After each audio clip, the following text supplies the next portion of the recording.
Hi all, I'm Jack from Quilting Dreams. Today I wanted to have a look at the Sew Sampler box for April from the Fat Quarter shop. I've been collecting the boxes for approximately 2 years now, and I'm surprised every single month that it arrives on my doorstep. Living in Australia, we do get it around up to the 5th of the following month, but I must admit I do thoroughly enjoy the boxes. I have my favourite designers. I love Camille Ross Kelly, Corey Yoder, Layla Batik, Sherry and Chelsea, along with Laurie Holt. They're my favourite designers. But what I really love about the Sew Sampler box is it gives me an opportunity to try other designers, step outside my comfort zone and just explore different opportunities. With that, the April box is no different. It's a beautiful pastel box. It's not something that I normally work with, but what I want to do for the next 12 months is commit to doing at least one project from each of the boxes. So let's take a look at the April box and let's work out from this box what we're going to do. I may or may not do exactly what the patterns say. I may alter them just because that's what I do. I love designing patterns. I love designing blocks. I just love to have the freedom to be able to be me. So with that, let's have a look at this month's Sew Sampler box. So this is probably one of my favourite products in this box. So this is a lovely book that they've sent out. Inside the book there is the graph paper on one side and the line paper on the other. This is great for when I'm out and about waiting for kids for sport. I can sit here and doodle in this book. And that will allow me to then create blocks. So sometimes I get when I'm waiting for basketball or football, I get some ideas, and this will allow me to pop those ideas into the box. So I thought this was really good. They've got the needle minder here. There we go. This is very cute. I do like the needle minders. I don't generally use them, but I find them to be so incredibly cute, and I love to collect them. A little extra in this one is a sticker. It says the Fat Quarter shop. Very cute. Okay, what I really like about the block of the month for this particular 12 months is that they are lovely baskets. Aren't they just adorable? I have covered over the cutting instructions because unless you're a Sew Sampler member, you won't have those cutting instructions. But I believe you can purchase the patterns after at some stage, but I'm not exactly sure because I get the Sew Sampler box. But I am going to make this for the next 12 months. I'm going to do the block, and I'm going to share that tutorial with you. But I'm actually going to create the blocks using Corey Yoder's Peachy Keen fabric. I have this bundle and I wanted to use it up, and I thought this would be a really great bundle to create the Pieceful Baskets quilt top. So I'm going to use this to create my quilt top. The next thing that came in this month is the Crafty Clutch bag. I think this is really cute. I've made the other June Taylor products and I've found them to be quite easy to do. So I'm definitely going to give this a go. So we'll see how we go with this one, but I do think it's very, very cute. The fabric is adorable. I believe this is a relatively new designer, but it is absolutely gorgeous. Let's just open it up because I'm going to create this quilt. And let's just have a look. So we have some apricot-y striped fabric, and then we have just a more paler apricot flower. This is quite a nice green gingham with a little flower on the inside there, and then they've got the same in the yellow, which is rather cute.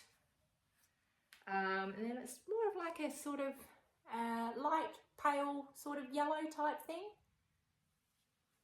and then this beautiful flowers. So it's really cute. So I'm going to create the pattern that came with it. So there is this pattern that came with it, and if you're a Sew Sampler member, on the back of the I guess the cover that comes with it, there is an alternative quilt block that you could create. On the back of this has some tokens, some promo codes, so unfortunately I can't share with the back with you because that's just for the So Sampler members. So for this tutorial we are going to start the Pieceful Baskets block 1. So what we'll do first is we're going to cut out the Pieceful Baskets block 1 using the Corey Yoder fabric, Peachy Keen, so I'm pretty excited to use that. So let's get... Okay, so what we're going to do is we're going to piece together block 1, the churn dash basket block. With that, as I mentioned, I'm using Peachy Keen and I've selected these fabrics for the first block. This white that I've got over here I'll be using as the background fabric in all blocks. I do have a bolt of that fabric, but I'm just in case. So let's go ahead and we're going to iron up these pieces of fabric and then we're going to cut them out.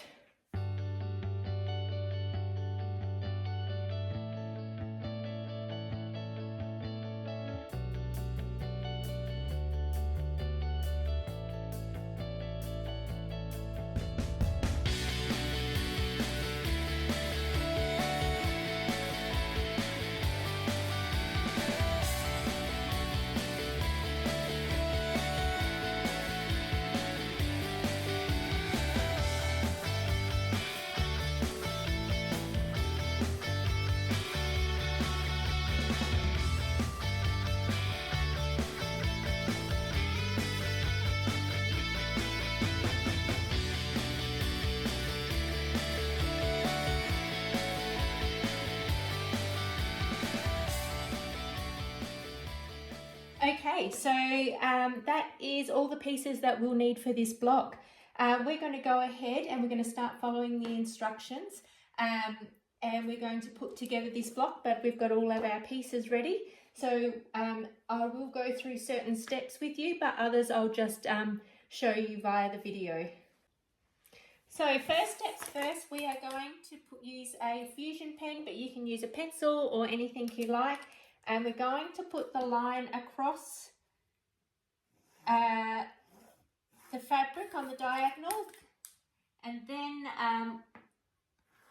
on the diagonal we're going to join our fabric right sides together, okay, and we're going to stitch our half square triangles 1/4 inch either side of this one here.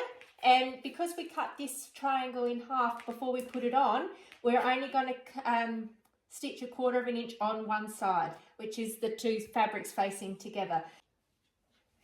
Okay, so we're back here. Now we want to cut these ones in half.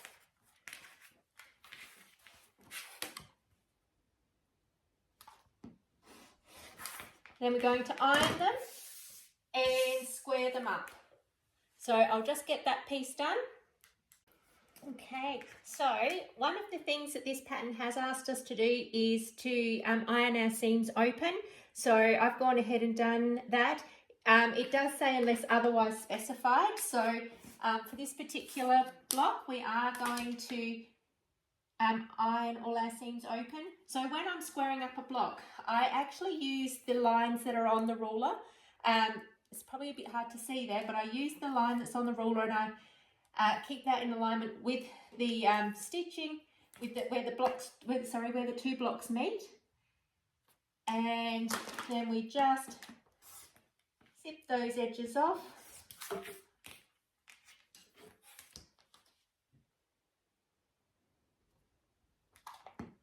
And we're going to do that for all three.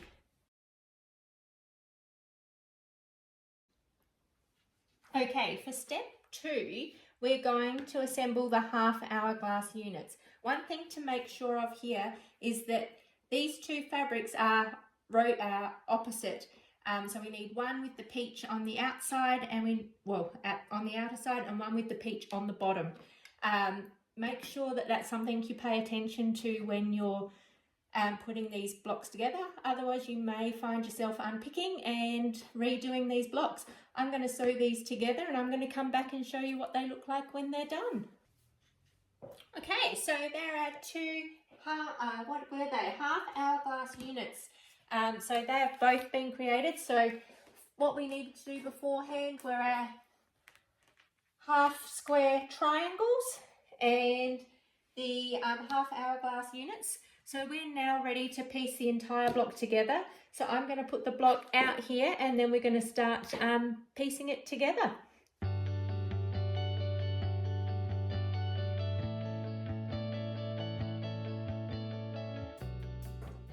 Okay, so this is the first part of the piecing we're going to do.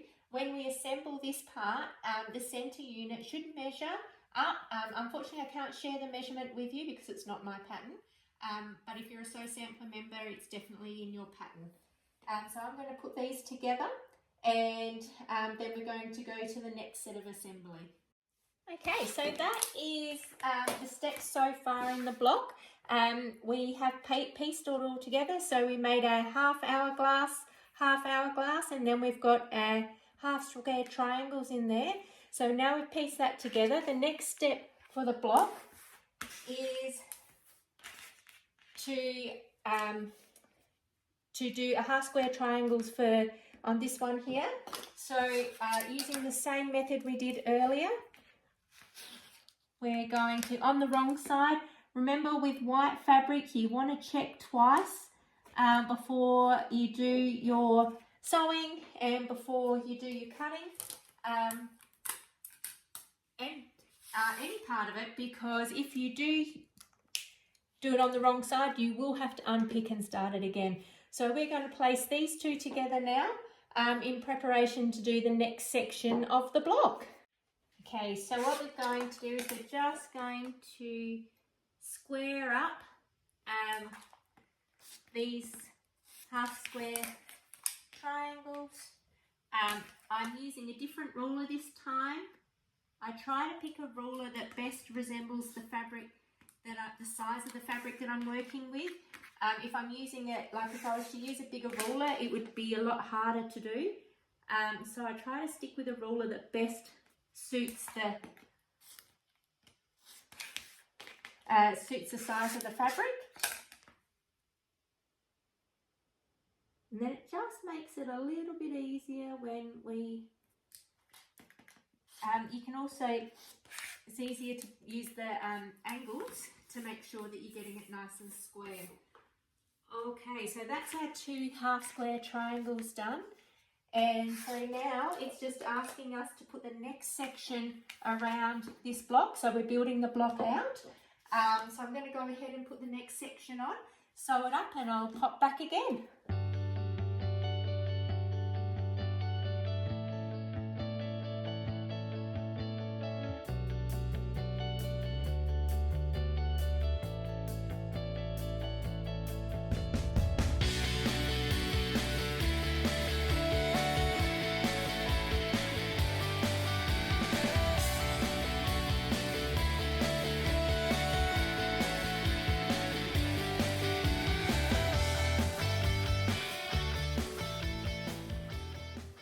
Okay, so we have this part of the block completed. So that's turned out quite nice. There is a slight, I've noticed here that doesn't join up perfectly, but I'm not going to change it at this stage. But my whites, facing upwards, which was important to me. And I think this is starting to look really lovely. I do like the Peachy Keen fabric. We're going to go ahead and do the last piece of this. We're on the home stretch. So for the last piece now, at the start of the video, I have added a comment, but I only cut one of the large background pieces and I actually needed two. So if you are watching this and notice that there's two now but was one at the start, I've just realised and cut a second one ready to go. So with this one here, we'll just move this. What we're going to do is we're going to draw across using the friction pen, and we're going to draw across this way. Let's just make sure it's lined up nicely, and we'll just use that friction pen to create that line. Okay, then what we're going to do is we're going to go and sew on the line, and then we'll cut off the excess, fold it back, and we're going to do a cut through the middle. That's why we'll be able to create the stand on both sides of this block. So what I'm going to go and do, I'll just go and do the sewing, and I'll come back and I'll show you how this is going to look on the blocks before we sew up the last couple of pieces. Okay, so we've sewn that line. We're going to cut the excess off here. So I always cut I always leave 1/4 of an inch. So we're just going to make that cut there. So this is excess, but I'm going to put that away because there's probably another block that I can use that in, but I'll keep that till the end, and then we'll work out what we're going to do with it if I don't use it for anything else. I'm going to go over to the ironing table, and I'm going to iron that open before we come back and make that cut.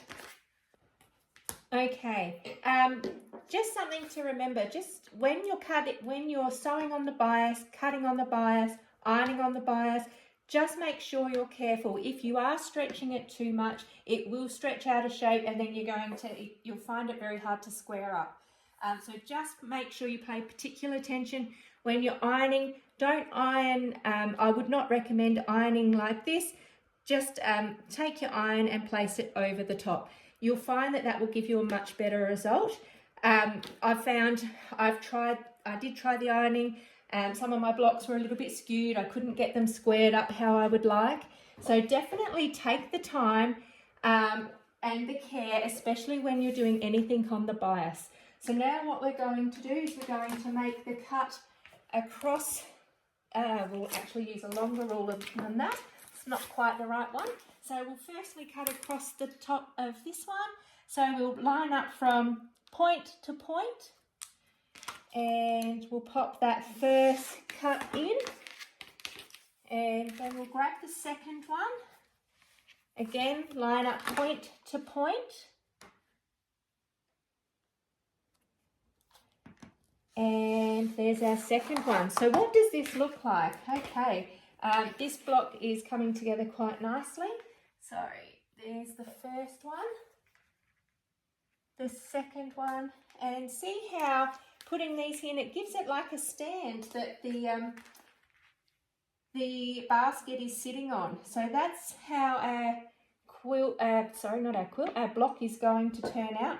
It's a large block, but like I said before, I'm really loving the Peachy Keen fabric as an alternative to Shoreline. I had a lot of Shoreline fabric, and I used a lot of Shoreline fabric, so I thought for this project I would use something else. And I'm really happy with how this is starting to turn out. I'm going to go ahead and sew these pieces together. Then I'm going to come back and show you the finished block. I'm also going to show you the back and just give you a few handy hints and tips about why it's really important in this particular pattern to iron those seams open, especially for your long arm quilter. So I'll be back just in a moment. Okay, so that is the end of block 1. We have now created the first block, and doesn't it look amazing? I am so excited to be using this Peachy Keen fabric from Corey Yoder of Motor Fabric. I think it will actually look really pretty. I'm really excited. As I've mentioned, I've used Shoreline in a lot of different projects, so I really wanted to use something different, and I thought that this Peachy Keen fabric would lend itself quite nicely in this particular design. One thing I mentioned earlier, I did want to show you the back. So if you have a look there, you'll see that I've pressed all those seams open. You'll also notice there's quite a number of seams in this particular block, and pressing them open is a really good choice. This will be easier for long arm quilting, so if you send your quilt to a long arm quilter, it makes it a lot easier because those seams are much flatter and it's easier for the machine to meander around. Even if you're doing it at home on your domestic machine, you will find if your seams are flatter, that you'll be able to meander or do whatever pattern you like on that machine. So the flatter that we're able to get these blocks, the better it is for your long arm quilting. and the better end results you're going to get, because you're not going to get little chunks everywhere where you've got a build up of a lot of fabric. So if we can get it as flat as possible, it'll make sure that end result is going to look amazing, and it's going to look as good as the effort that you've put in, which, you know, we put in a lot of effort to our quilts. So I plan to bring these blocks to you every month for the next 12 months. So this is block number 1. In Australia, we don't get the Sew Sampler box until around up to about the 5th, but as soon as I receive the Sew Sampler box, I'm going to create this tutorial to put up online so that everyone can see it. If you did enjoy this tutorial today, please select the like button, and if you would like to follow me for the next 12 months as we build this quilt together, then please subscribe to my channel so that as soon as I have uploaded that video, you'll be notified of that. Until next time, keep crafting and have a lovely day. Thank you very much.